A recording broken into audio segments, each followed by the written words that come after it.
Mary had a little lamb. The fourth, we believe that all men are created equal. To the magnificent mosaic that is America. From radio beacon to radio beacon. I have a dream today. Change has come to America. Believe me. Knock, knock. Who's there? It's a figment of your imagination. Randi Rhodes Show. Turn up your mind. I stand before you tonight, honored by your support, proud of the extraordinary progress we have made together over the last 4 incredible years, and brimming with confidence in the bright future we will build for America over the next 4 years.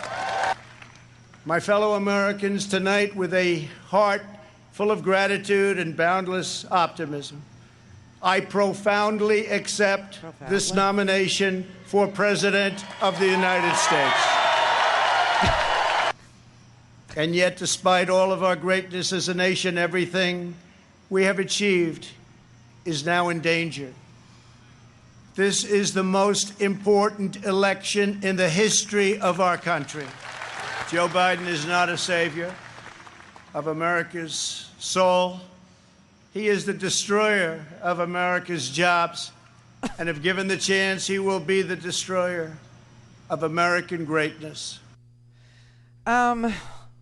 It's over, everybody.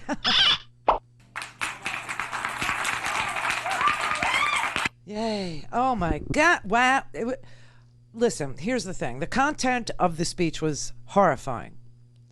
But the way he delivered it was so boring. He was bobbling, like a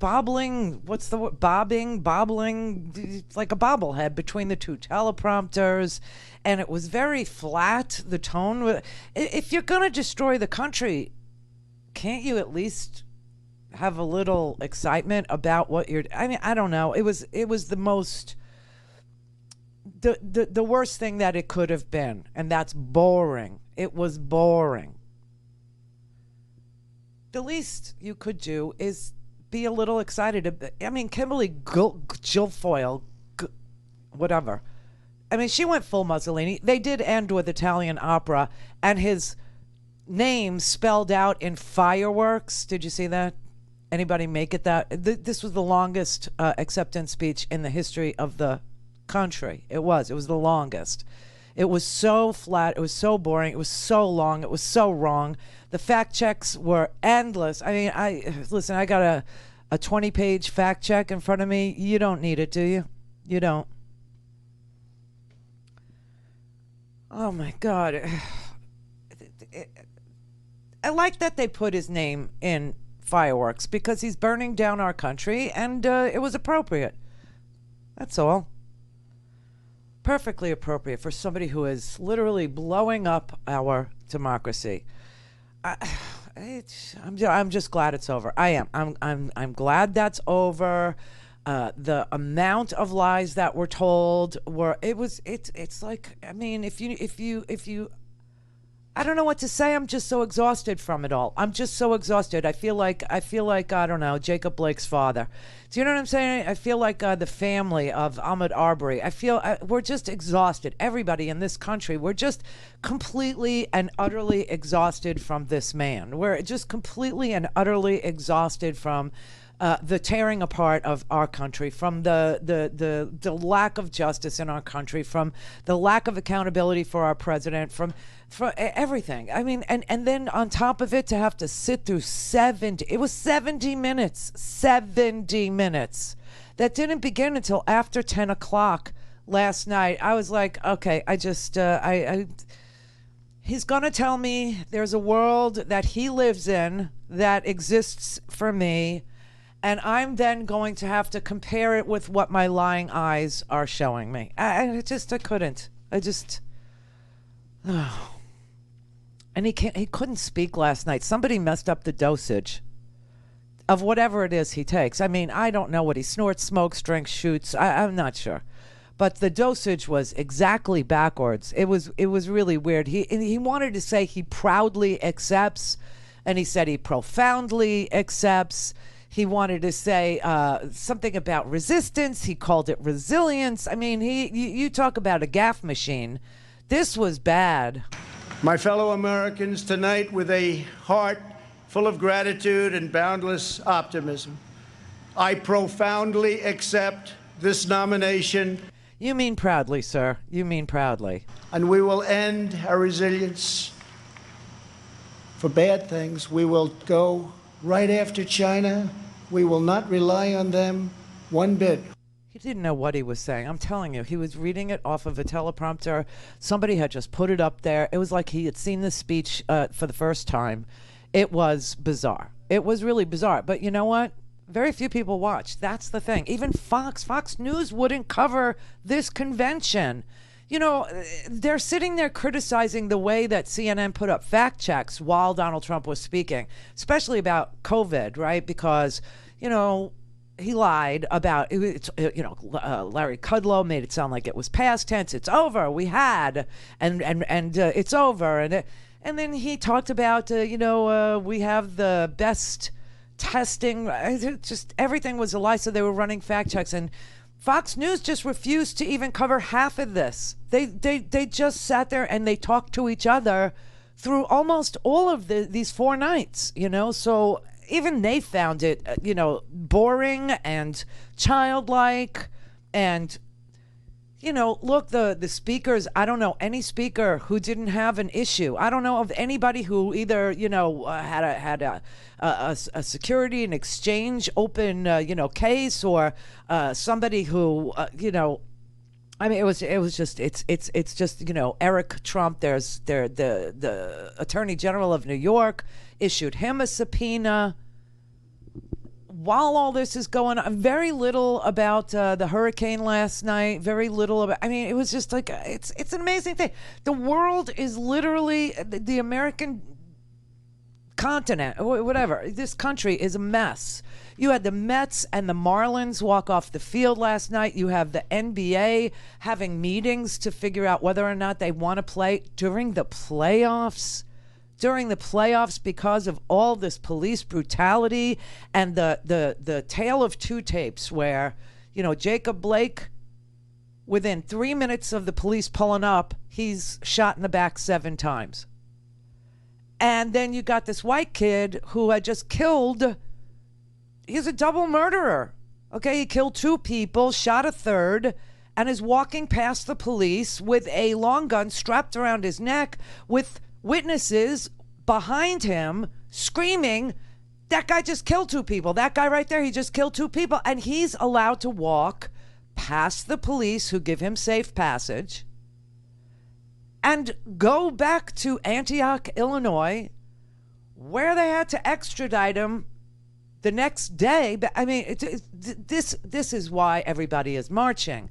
They're marching because you just being a black man, and now we're finding out Jacob Blake apparently had a warrant out for his arrest. Some friend of his said that he had come into her house at 6 o'clock in the morning on May 7th, and they had relations, and then he took her credit card and her car keys and he left. So the next day she filed charges and there was a warrant, but the courts have been closed.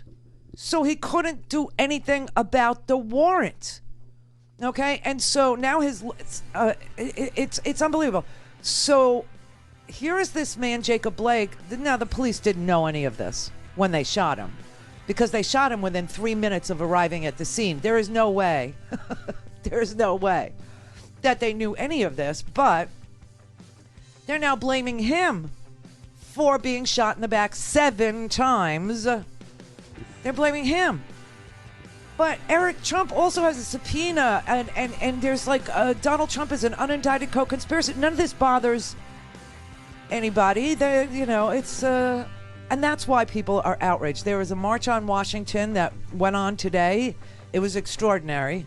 There was social distancing. They were wearing masks, contrary to Donald Trump's presentation last night, where no one was tested and no one was wearing masks at a super spreader event. Clear. All things Randi at RandiRhodes.com. Go for launch. Speaking truth to power, the Randi Rhodes Show. We will fully restore patriotic education to our schools and always protect. We will always, always protect free speech on college campuses. That sounds like re-education camps to me. Okay, I mean there was just a few little, hints of bizarreness. A few. No, it was the content of the speech. If you managed to stay awake through it, which was difficult, it was horrific. Okay, he's literally talking about re-education camps. I mean, honestly, patriotic education.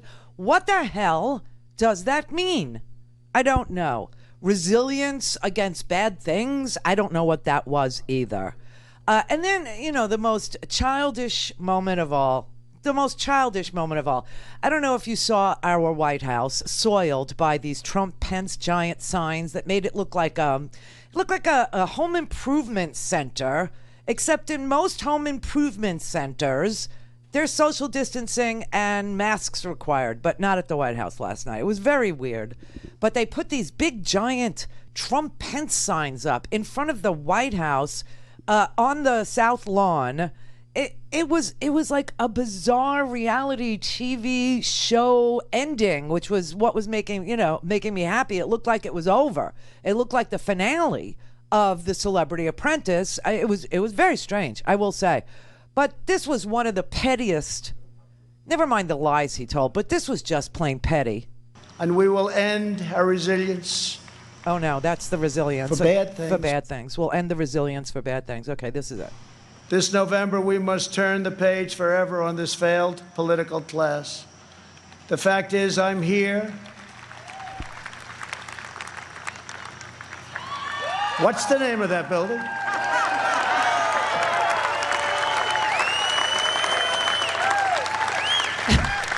But I'll say it differently. The fact is, we're here, and they're not. Facts can change. That was the pettiest thing I've ever seen in my life.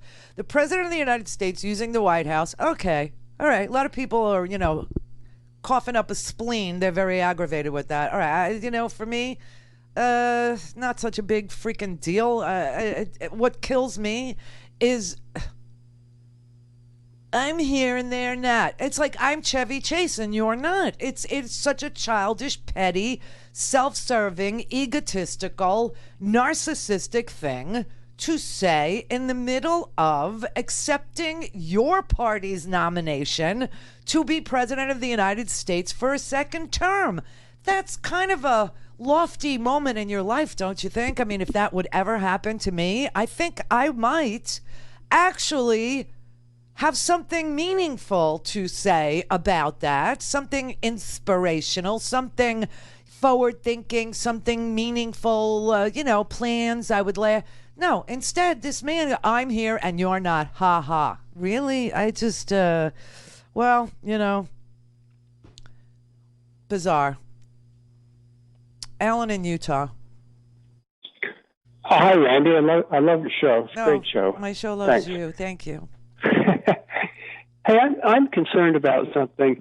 I think you may have noticed how the president from time to time tries to appear a little bit progressive and makes these ridiculous token gestures, from anti-war to early in his campaign. Oh, let's just talked about protecting Social Security and stuff. Okay, so let's just talk one brief moment. It won't take me long at all. Donald Trump was in favor of the Iraq invasion, and Mike Pence voted for it too. So, okay, now that's it. Go ahead. Yeah.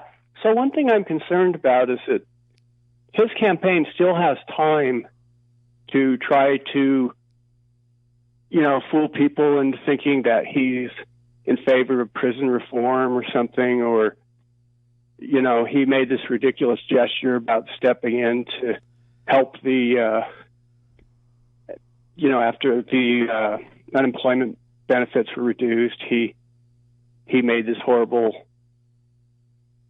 idea with the he was going to cut back the payroll tax to save people money.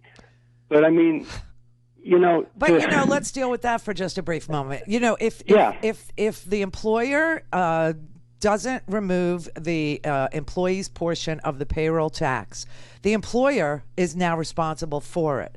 Okay? So just so you know, that tax is going to, yeah. And he is insane to suggest that. Oh, absolutely. It's a horrible idea. I just wonder how many people are fooled by it. Let me tell you, I was just flicking through the channels a little while ago, and I saw on MSNBC they were doing a big feature on this meeting between Alice Johnson, and you might remember her from a couple of years ago. No, she was on. She was on last night, and I'm really happy for her. And Kim Kardashian did a good thing. I am too. But like the Biden campaign's got to be ready to say, "Yeah, great. We commend you, Mr. President, for doing that.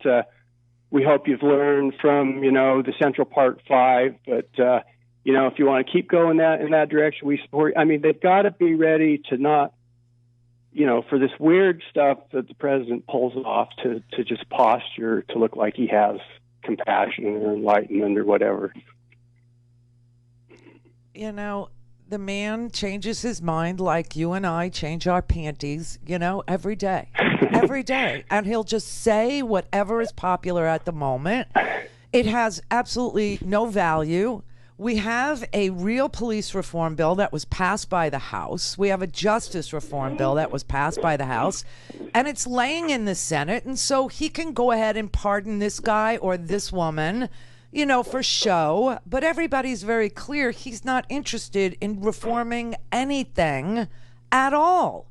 And that when he the only reason why he decided to do that for Alice Johnson was so that he could use her at a Republican National Convention, just like he used that guy Ponder and pardoned him on live TV. So he's on live TV giving pardons to people while screaming that there's an unruly mob and they're getting shot in the street. Yes, that's what I'm saying. Insane. So basically, most Americans don't trust anything he says. They know that he does things for show. These are not going to have this pardon thing or a nonviolent drug offenses, which is what Alice Johnson was in jail for, a nonviolent drug. And she wasn't even a drug dealer. She aided and abetted drug dealers. And she was in there for, 20 years or some ridiculous amount. He's not interested in doing anything about that. And everybody knows it. This is all for show so that he could claim a moment for himself. Listen, last night he paraded out David Dorn's widow. Remember David Dorn? He was a 77-year-old ex-police officer who was killed at a pawn shop. David Dorn's daughters had to put out an announcement last night. They wanted it known that their late father did not support Donald Trump.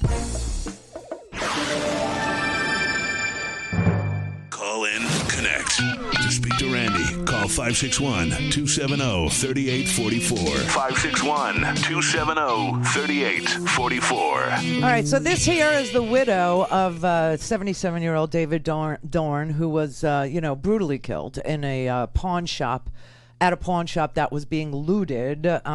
And she was part of the festivities last night, painting the hellscape that is America. How did we get to this point where so many young people are callous and indifferent towards human life? This isn't a video game where you can commit mayhem and then just hit reset and bring all the characters back to life. David is never coming back to me. He was murdered by people who didn't know and just didn't care. He would have done anything to help them. Violence and destruction are not legitimate forms of protest. They do not safeguard Black lives. They only destroy them. President Trump understands this, has offered federal help to restore order in our communities. In a time when police departments are short on resources and manpower, we need that help. We should accept that help. We must heal before we can affect change. but we cannot heal amid devastation and chaos. President Trump knows we need more Davids in our communities, not fewer.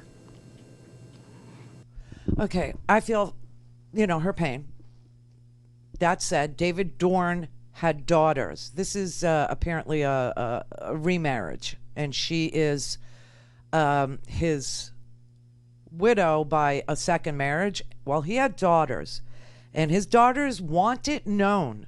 They want it known that their late father did not support President Donald Trump, and they did not, prior to last night, they did not want his name or his image to be used to further Donald Trump's political agenda.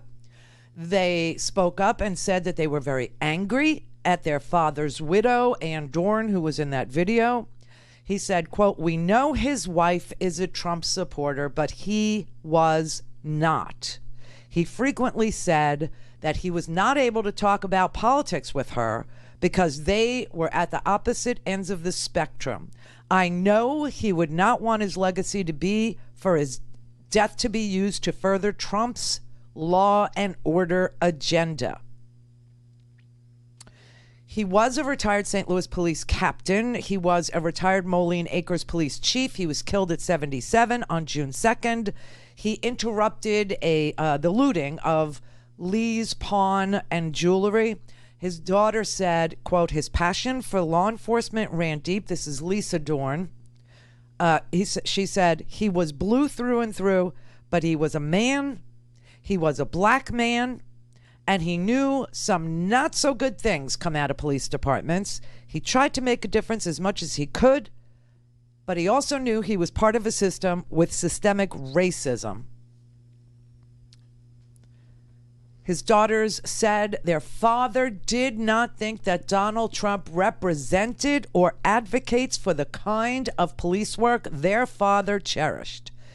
They said, though as a police officer, he knew Trump supported police officers, he also knew that Trump said that when you were arresting someone, you should go ahead and hit their heads when you are putting them in the squad car. That was something he opposed. He hated the things that Trump said about Colin Kaepernick, the kids locked up in cages, the racist remarks. These things really bothered him. Because when my father took off his police uniform, he was a black man. As a black man in America, he had experienced a lot of racism, and he expressed that on many occasions. Quote, "Our father did not agree with the policies and actions of this president that are aimed at disenfranchising black and brown people. Our father was a registered Democrat. He thought Donald Trump was doing a lot of things to ruin our country." They said that they had reached out to Ann and they asked her not to bring up their father, that they actually said, you can be a Trump supporter in your own right, but do not politicize our father's death for Trump's agenda. I hope by the time she goes on the air, she realizes there is no place for my father's death in the Trump administration or at the Republican National Convention. And of course, Ann Dorn refused to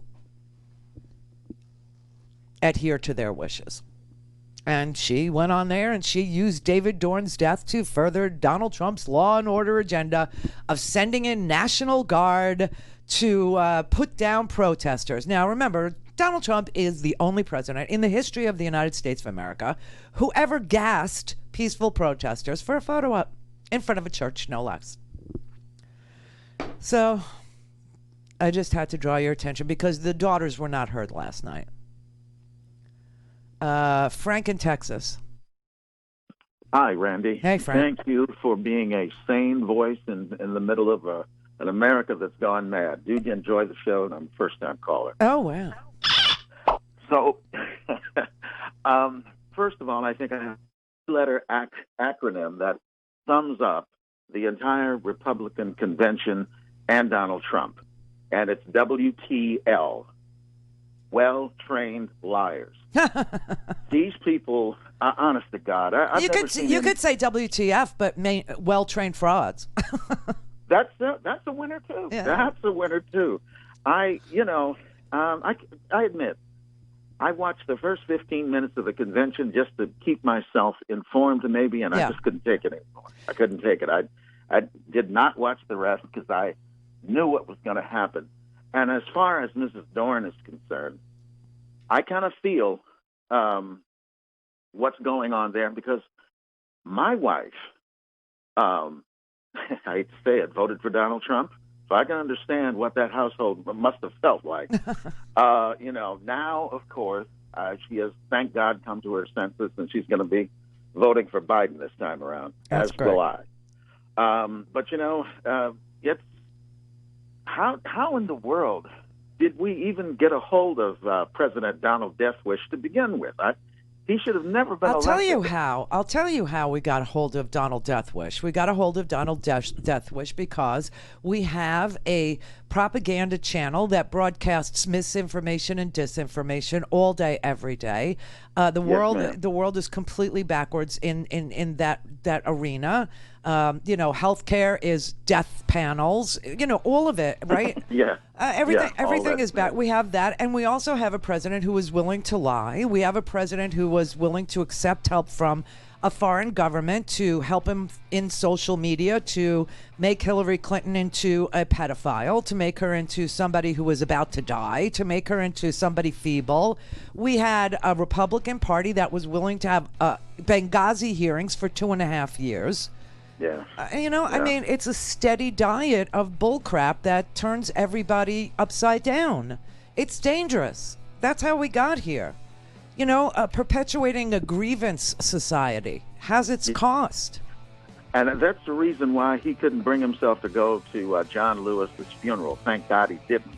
But John called him out the first time. He said he was an illegitimate president. But then so did his friends Lindsay and Ted Cruz and Rand Paul and Mitt Romney. And Clear.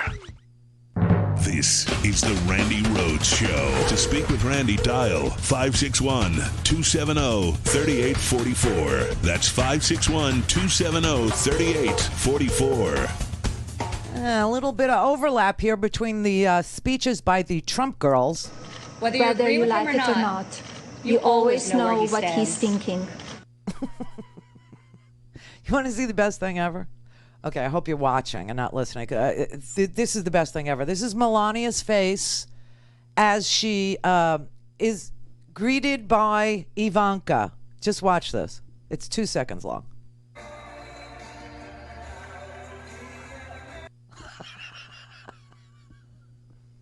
That's the best thing ever. Melania's face tells you everything. It's like you're telling me nothing, but you're showing me everything. Dude, it's one of those deals. It's just a wow. Look at that face. This is Ivanka passing by. Hello. Oh, F you, baby. Oh, that's pure hatred. That is pure hatred. All right. Kendra in California. Hey, Randi. How are you? I'm good. How are you? How's Howie? Well, thanks for asking. He's home. And he's on a walker and all that stuff, hobbling around, and Oh, my goodness. Yeah. Oh, it's fun That now. was a real deal. Yeah, no, the painkillers are real fun to live with, I gotta say. Well, listen, I won't even get into what I sell, but here's the deal: I have to call you because my sister texted me, and I've got 5 brothers and sisters. This is one of the last ones I still have a relationship with. Texted me last night that she's voting for the first time Republican. Oh my God, what is making her go that way? I can't be bothered to ask anymore, to be honest with you, because they'll say, "I want to hear your side," and then they'll let you get out two maybe and then they talk over it. Yeah. So no problem. I just said, okay, thank you for letting me know. I have a gay daughter. She has transgender friends. I can't be involved with you anymore. I can't. And that's now, out of 6 of us, I don't talk to anybody anymore. I can't. And Randi, I live in California. People think we're super blue and it's yay, rah, rah. Guess what? I am surrounded by Trump supporters. Where are you? In business and in life. Personally, I'm in Sonoma County. My business is all of Northern California. Northern California, yeah. So I don't want people to think this is safe here. It's safe there, but yes, you have your Bakersfield crowd. You've got a lot. Right. Yeah. Right. Red stripe. Right. Central Cal. Exactly. Yeah. I know. It is creepy. My sister lives in Southern California, and she works for the state of California. Is she in Orange County by any chance? Is she what? In Orange County down there? Long Beach. So she's in Long Beach. I just outed her. I just so outed her. But, she's outing herself. I was shocked. I called her best friend, and I said, can you help me? My heart. What? And she goes, I've been seeing this, and this is what I want our people to hear. She's been getting all of her news during the pandemic, since the pandemic, working from home, from Instagram and Facebook. Oh, great. Yeah, it's very sciencey on Instagram. Why not get all your news from TikTok? Just go for it, Right. I mean... So I sent her a text, and I said, look, I don't want to, please don't. You're turning into dad. I don't want my news from social media. Listen, okay? 1,100 people died yesterday, and the president is declaring the pandemic over, finished, done. Randi, I feel like we're in this bubble. Like you, me, your group, us. No, I understand what you're saying, but we're not. We're not. We get calls every single day from Trump supporters, every single day. And I'm telling you, there are people, especially women people, who have had it. Okay, they're done. They understand his racism. They understand his sexism. They understand his phony nature. They understand he's lying. They understand everything. And they're done with it. And they're also done not speaking to their families. This man has this cult-like hold over some of their family members, and they're tired of it. Okay, they want it to come to an end. People miss having each other. People miss, First of all, because of COVID, no one can travel. You can't go anywhere. You can't do anything. So there's that. And then on top of it, if you're talking by phone or FaceTime or whatever, you're doing Zoom meetings to, stay in touch with people. It's a reminder that you can't be with them, number one. And number two, if you hear them say, this pandemic is over, it's like, but 1,100 people died yesterday. All they did was slow down the testing. They surrendered completely to this thing. The White House has actually said out loud, well, we don't care anymore because everyone's going to get it. That's their position. But beyond that, people are tired of their families being ripped apart. Well, I'll tell you a couple things, okay? So my mother used to call me every week. And I'm the black sheep. I'm not their religion. I went sideways at 13 and did my own thing. She would call me to gossip about her relationship with my father and the other kids because, Kendra can't be insulted. She's the worst of the worst. Anyway, since the pandemic, she stopped calling me entirely. And I got a Hallmark card from her the other day saying, I love you no matter what. And I'm like, we're beyond Hallmark at this point. Yeah. We need to have a conversation. The other thing is I stay with friends when I'm in the Sacramento area. They're definitely Trump supporters. We just don't talk politics. We have an agreement. So her son, who's 11 years old, said to me, if Biden wins, I'm going to have to leave the country. Now, hold on a second. You have to tell him. You have to tell him that because of Trump, his passport is a coaster. Okay? It's unusable. I'm about to give you some serious irony. My son moved out at 20 and lived in Colorado and saved $20,000 for his dream year in Vietnam. Came back just to drop off his stuff right when shelter in place happened. And he cannot leave the country. Right. My mother-in-law lives in Portugal, my ex-mother-in-law. My children can't visit their grandmother. Right. They can't go anywhere. And here I have this 11-year-old, poor thing. He's just parroting what he hears his parents say. Of course. He has no idea. I'm not going to say to him, "Oh, that's ironic, honey. My son can't leave."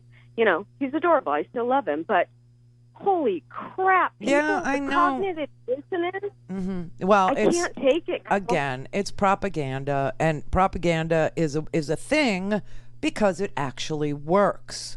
It's dangerous because it works. It's a thing that people do to keep power because it works. What we really have, we don't have a president of any party, and I think most Republicans and independents especially, they get this, they understand this.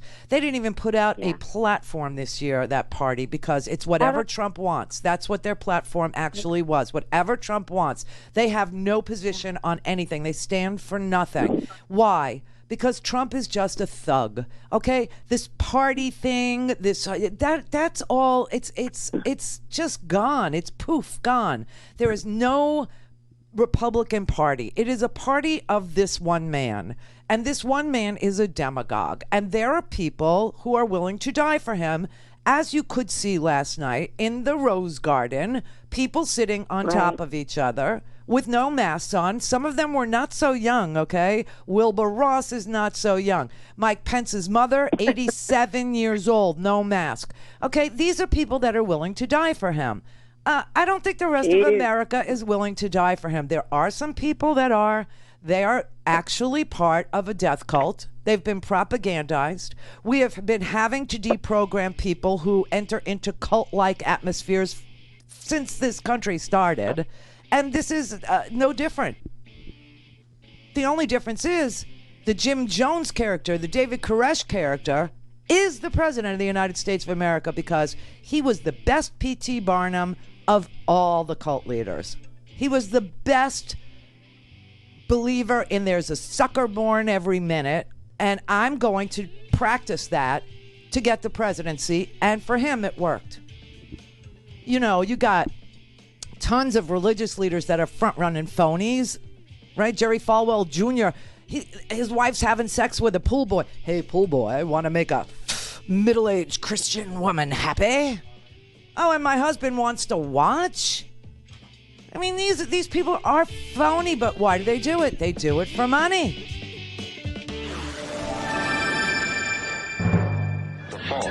We believe that all men are created equal. To the magnificent mosaic that is America. From radio beacon to radio beacon.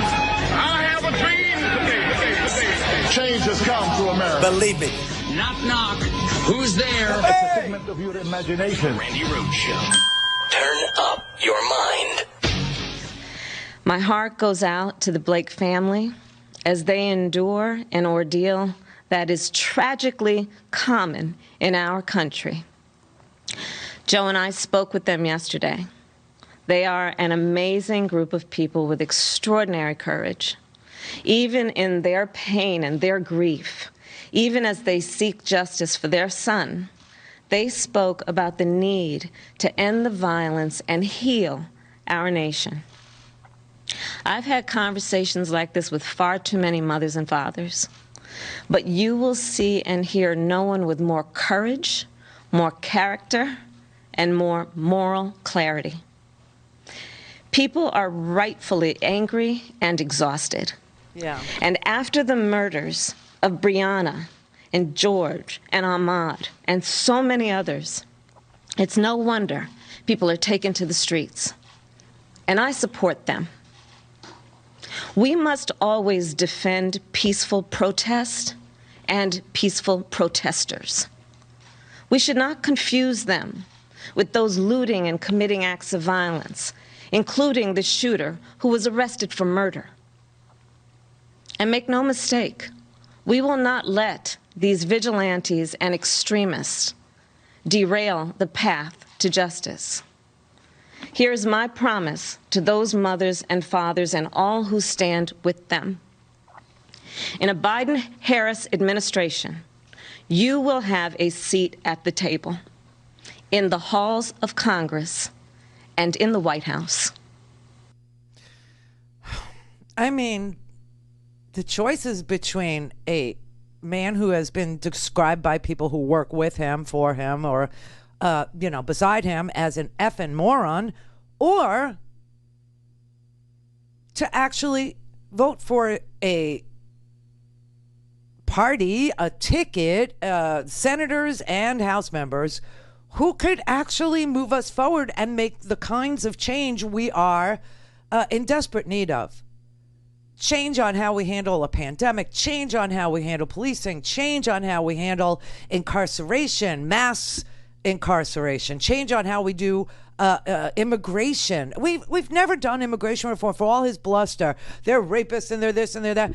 He's built literally 5 miles of new wall. I know he lies about it all the time. He says 300 miles sometimes. Sometimes he says 200 miles.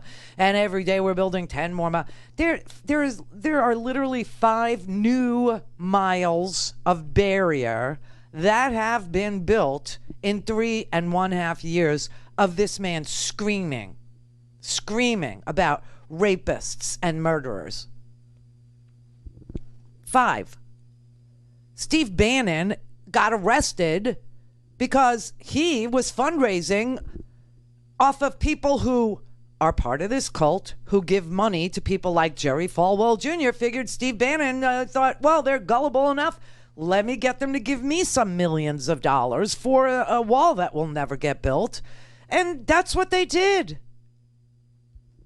These are con men. These are thugs. These are men that just have absolutely no conscience, no moral compass, no ethics, no regard for anybody or anything except their own selves. Donald Trump is a demagogue, and he decided he would use it to become the president of the United States. And yes, he's enriching himself off the presidency. He's billed the Secret Service for like $900 million for rooms at his hotel when he travels, for rooms at his golf clubs when he travels. I mean, it's shameful. But, the only way to change it is to freaking get out there and vote for something that isn't going to tear us apart like this. I mean, it's just amazing. Look at what happened last night. The Marlins, the Miami Marlins, and the New York Mets, they were supposed to have a game last night. And apparently they had spoken to each other about their sadness and their exhaustion and having to constantly stand up for unarmed black men who are being shot, disproportionately shot, let alone arrested by the police. So this is what happened last night on the field. If this didn't make you, I don't know, shed a tear or have some gut reaction, like I said, you're dead inside. It's emotional. I don't know. I mean, I love baseball. Brett's a Mets fan. I mean, Randy, I've watched them win World Series. I've watched them lose World Series. Yeah. I watched them play after the 9/11 attack. That was emotional, obviously. This was one of the most powerful moments I've ever witnessed as a Mets fan. I was overcome personally. Yeah, it just snuck up on you, right? I mean, it was one of those things where I'm watching it, and I'm like, you don't expect it, and then all of a sudden you're like, why is my eye wet? Right? The NBA, they're wrestling with whether or not, now they say, well, we need to play. But a ton of games, they were boycotted. I mean, because sports sometimes, and it's really interesting. People are, I don't want politics with my sports. Yeah, really? So when you have the military flyovers, you don't want that mixed with your sports? Fine, I'm down with you. Oh, you don't want them fundraising for breast cancer or Alzheimer's or, yeah. Well, this is police brutality. Okay, this is actually police brutality. That's a nice name for genocide, which is what's happening here. Picking off people based on melanin content. Call it police brutality. This is freaking entrenched racism that's like genocidal killers in some of these police forces. But anyway, that's what's happened to this country. It's literally ripped apart at the seams. And I feel so bad for black men and sports figures who constantly, and families of this violence, constantly, they have to show up. Constantly, they have to prove that they are morally worthy of your care about the freaking paralyzation of their son. Or I mean, it's exhausting. It's unbelievable. Clear. All things Randi at RandiRhodes.com. Go for launch. Speaking truth to power, the Randi Rhodes Show. All right, here's the White House's reaction to the NBA players struggling to figure out whether or not they should boycott the playoffs. Oh my God. And all the things that are going on with the baseball, the games, right? This pains me. All right, this is Mark Short from the White House. Does Vice President Pence support the NBA players' boycott of their season? Look, I don't know that you're going to see the administration weigh in that one way or the other. In my mind, it's absurd and silly. What you saw from the Professional Basketball Association was a continued acceptance and non-denial or non-speaking out against China's continued abuse. Instead, wrap their arms around their but I'm talking about with China. this. I mean, I'm talking about the protests. I am. Yeah, I know you are. You're talking about NBA, and I'm saying they're continuing to allow NBA players to continue to support China when they've continued to repress people, continue to persecute people for speaking out of their minds. Okay, I understand you're upset about that, now. but they're upset about Jacob Blake. What happened to Jacob Blake? And so why is that absurd? If they want to protest, I don't think we care. I think at this point, if they want to say we're not going to play more games, I don't think that's a position that you're going to see us speak out on one way or the other. Should President Trump meet with them about it? Look, I think we've been willing to meet with professional athletes time and again. You've seen that cooperation from this administration from the start. But I do think that there is a discrepancy between what the NBA has chosen to speak out against and what they don't speak out against. Oh, my God. If the NBA chooses to protest, I don't think we care. Out of his own mouth. Well done. Right. We don't care. We don't care. You know they do care. You know why they care? Because millions of people love sports. Millions. Hundreds of millions of Americans freaking love sports. And the cost of black lives is getting very expensive. See what I mean? They care. Donald Trump picked this fight. He picked this fight with Colin Kaepernick. He picked this fight a long time ago. And this is a loser for him. Because when Colin Kaepernick peacefully took a knee all those years ago and was attacked by Donald Trump because Colin Kaepernick wanted to call attention to the pandemic of police violence against black men, he could have settled it then. See, it could have been solved then. It could have been actionable by him, the President of the United States, the Republicans in the Senate then. But oh no, he saw it as a great wedge issue to feed the base with, to feed them more hatred. It's about the American flag. No, it wasn't about the American flag, because if it was, Colin Kaepernick was not disgracing the American flag. He was kneeling in a very respectful, prayerful position, kneeling. No, they love this issue. They love it. And you know what? The NBA, the Major League Baseball, I don't know what the NFL is going to do. I don't even know if, But the idea that millions of people are being reached by these teams boycotting their own games, leaving a Black Lives Matter t-shirt on home plate or walking off the court.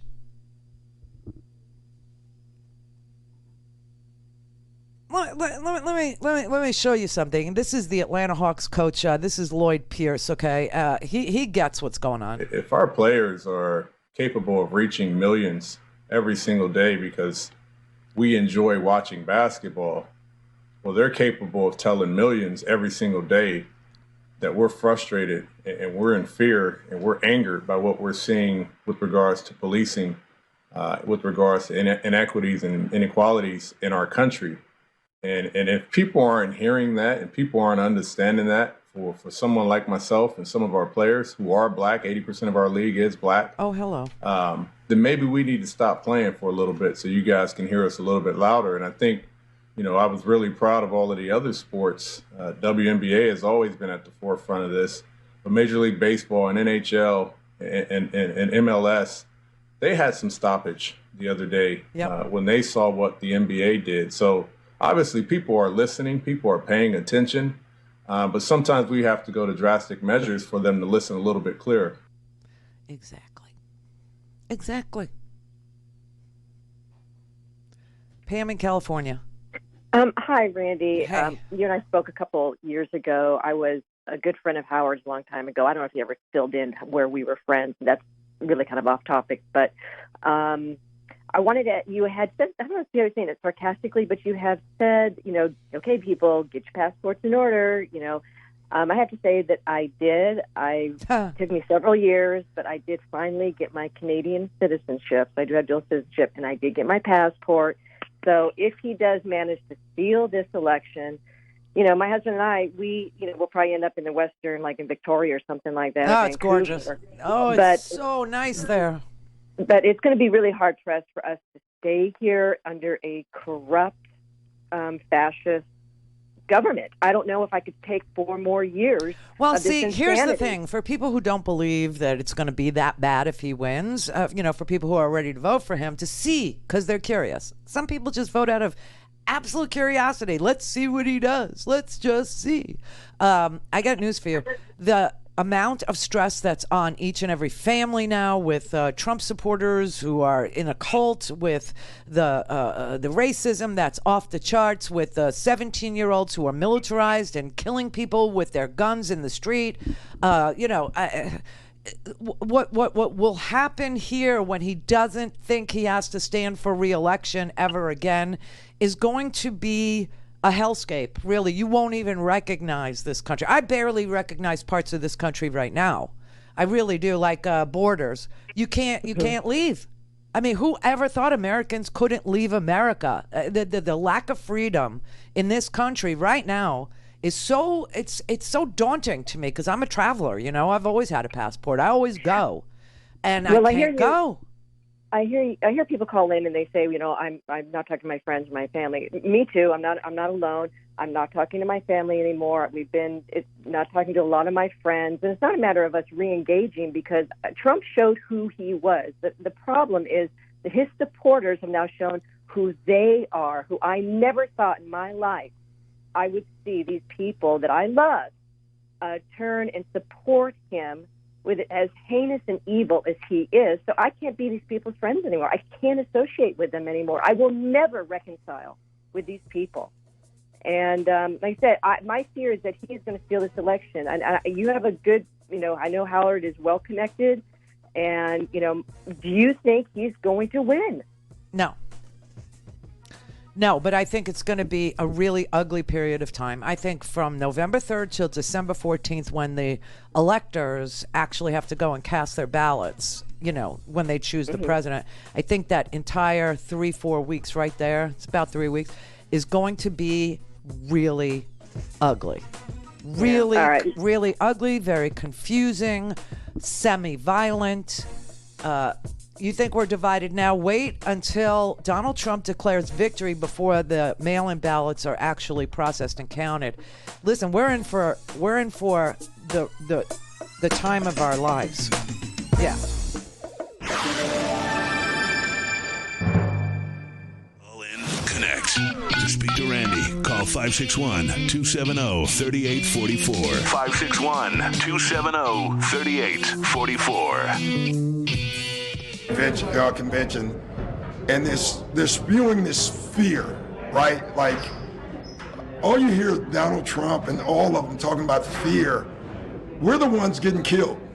We're the ones getting shot. We're the ones that we're denied to live in certain communities. We've been hung. We've been shot. And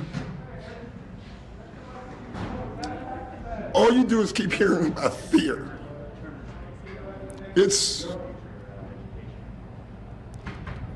amazing to me why we keep loving this country and this country does not love us back. That had to be the most important thing I heard anybody say, and it's Doc Rivers, from the NBA, and his father was a police officer, and we keep loving this country, and this country doesn't love us back. This country does love you back. The President of the United States and his minions, the white supremacists who've infiltrated our police departments, the permission that they've been given by white supremacist sheriffs and white supremacist governors, they don't love you back. But we love you back. Robert in Orlando. Hello, Randy. How are you? I'm all right. Calling you about basically my younger brother. In 2016, he decided to vote for the first time. For some reason, he fell for the Trump "Make America Great Again" thing. Mm-hmm. So I said, okay. I took him down, got him registered to vote, took him to the polling place, and he voted for Trump. I, of course, voted for Hillary, and never in my wildest dream did I think that Trump was going to win. So I was pretty naive on that point. But now he's, after what's been going on for the past 4 years, he's voting for Biden. Oh, that's great. And he's sitting there, and first of all, the things that started bothering him was like the kids in the cages at the border. Oh. And then he's watching the stuff that's going on with all these police shootings against black, unarmed black men. Yeah. And he's like, what's going on in our country? And he's like, and I kept showing him stuff because we grew up in New Jersey, so we know who Trump is. I'm in Florida now, but we know who Trump really is. Yeah. In the 80s, his scandals were all over the place, and we knew about his past and everything he's done. But he never filtered that. He just said, "Oh, this sounds great. Make America great again." And at the time, he had a girlfriend who kept telling him about Pizzagate from Facebook. Oh, jeez. He believed that stuff, and I'm like, this is not real. This is, Listen, I cannot understand how anybody in their right mind would have believed that. But, here again, you had a guy from North Carolina who strapped up, right, went over state lines, drove to Washington, and shot up that pizza parlor. Shot it up. Same damn thing happened the other night with this 17-year-old kid. Same damn thing. How is that even legal for even that kid kill those two people? Well, it's not legal. How does a 17-year-old get a hold of an assault weapon to begin with? Yeah, that's a really good question because, you got to be 18 years old, and they're making a ton of excuses for him. I will tell you that sheriff in Kenosha, he's a freaking white supremacist. There's a lot of that going on. Did you see his YouTube thing from 2018? Yeah, I have it right here. He's warehouse these people. Warehouse people because they're having sex with 10. I'm like, is this like Nazi Germany? Seriously. It's pure racism. It's pure racism. It is really ugly. It's I don't know. It's spreading all over this country. It's like I said, there was a period in time where we've always had systemic racism.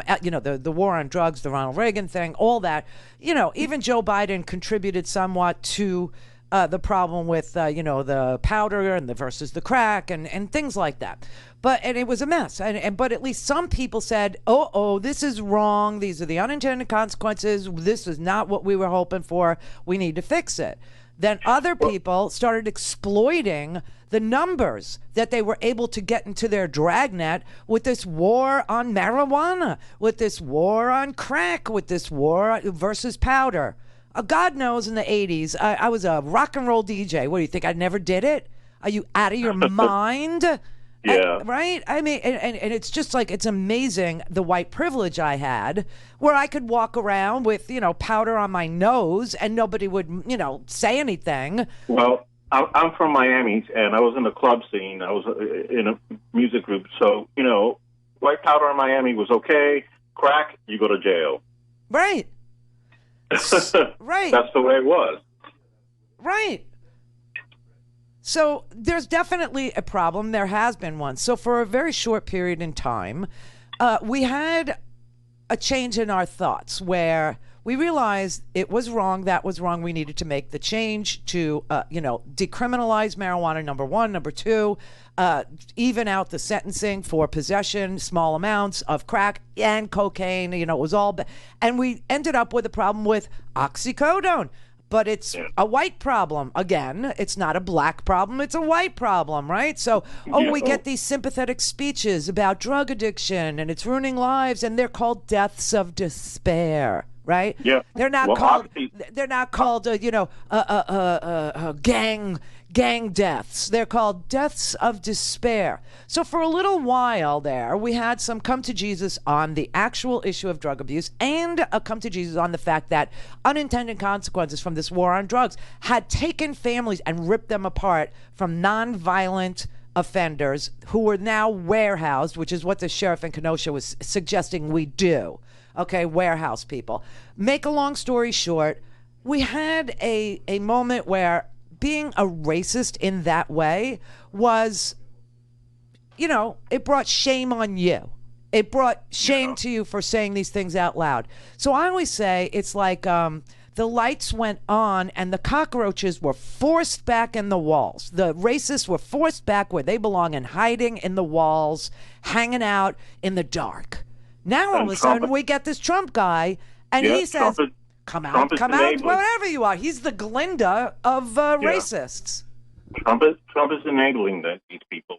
And I'll tell you what, as far as the police shootings, I'm from Miami. I can remember Arthur McDuffie in 1980. I was a teenager. I don't remember him.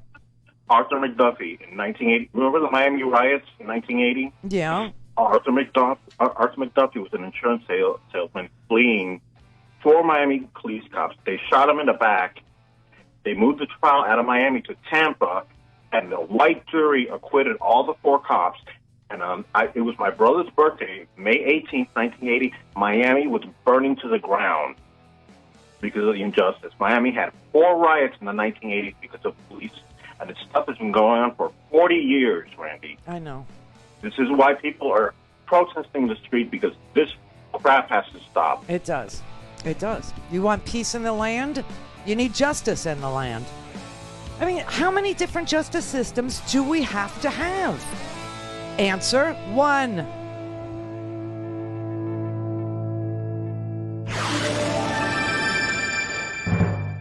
This is the Randi Rhodes Show. To speak with Randi, dial 561-270-3844. That's 561-270-3844.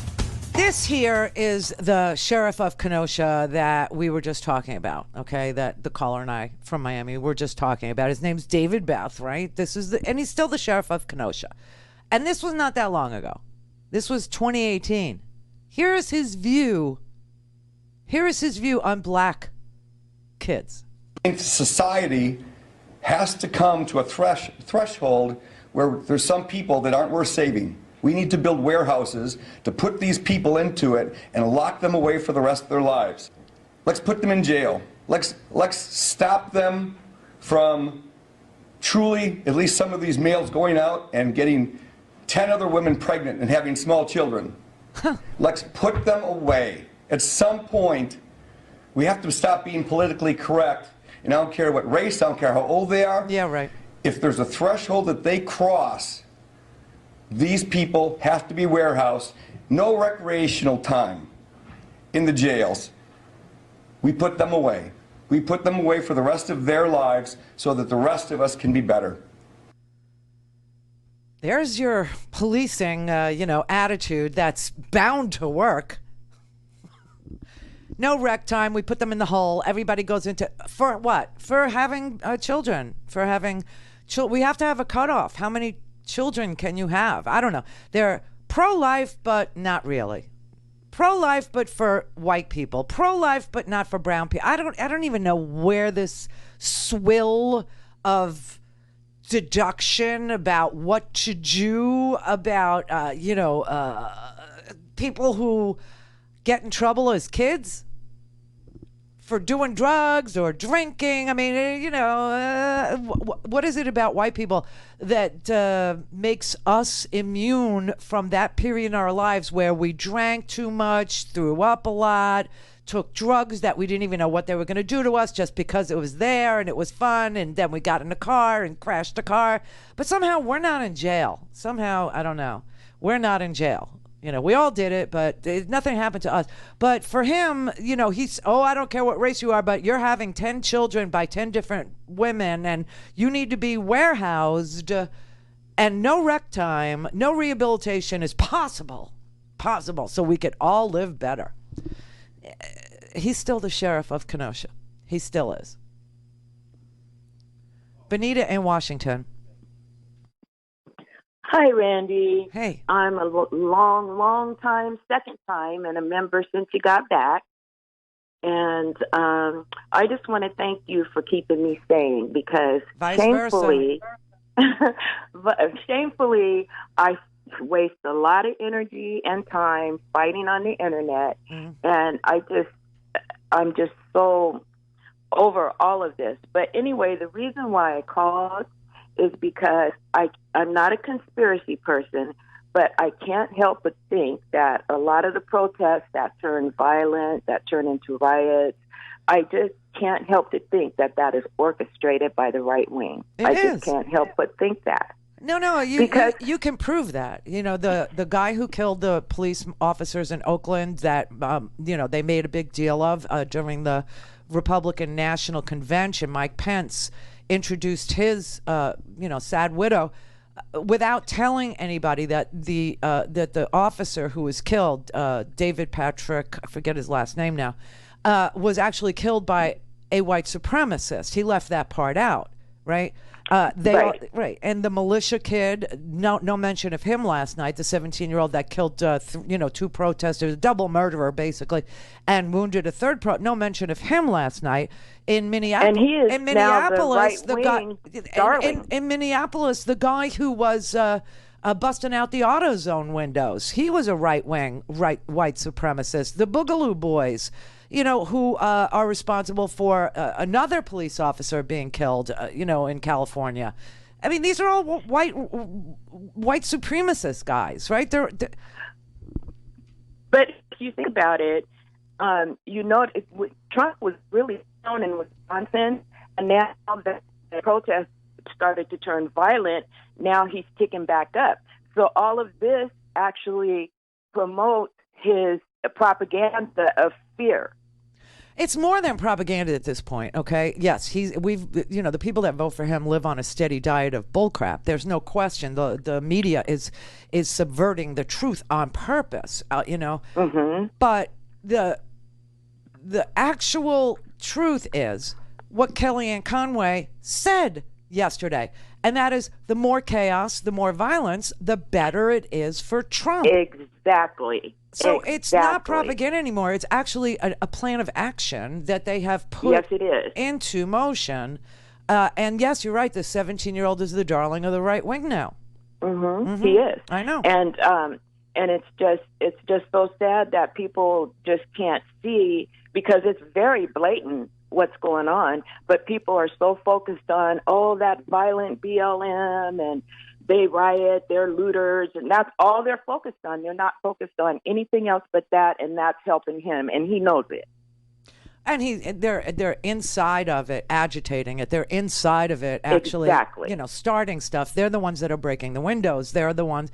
I mean, there was a man in Kenosha who was an employee of a pizza place, I think, and he was actually saying to some people who broke the window of that particular business, "What are you trying to do? Get Donald Trump reelected?" And the girl that was standing there, she said, "These people have nothing to do with us. We're protesting, on behalf of Black Lives Matter. We don't even know who these people are that broke your window. We don't know." So Kellyanne Exactly. Conway actually was asked about that, and she said, well, the more chaos and violence, the better it is for Donald Trump.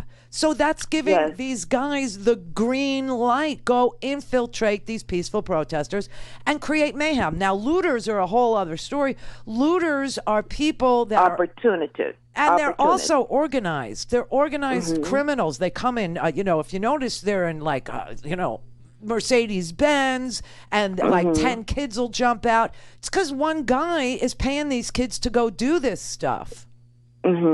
So because the more negative and the more violent, that's their whole agenda, and that's what he thinks it's going to take to get him elected. Yeah. And he was so far behind Biden the whole way, so he'll stop at nothing. Nothing to You're get right. reelected. Right, because if he doesn't, he dies in jail, and we all know that. Yes, except for his cult. Yeah. Well, thank you for taking my call. Sure. I love you. I love you more. Thank you. Thank you very much. Here's Kellyanne Conway admitting that what Bonita just said is absolutely his path to victory. Also noticed there was a quote today from a restaurateur in Wisconsin saying, "Are you protesters trying to get Donald Trump reelected?" He knows, full stop, and I guess Mayor Pete knows, full stop, that the more chaos and anarchy and vandalism and violence reigns, the better it is for the very clear choice on who's best on public safety. Oh! That's the more chaos. By the way, he wasn't a restaurateur, Kellyanne.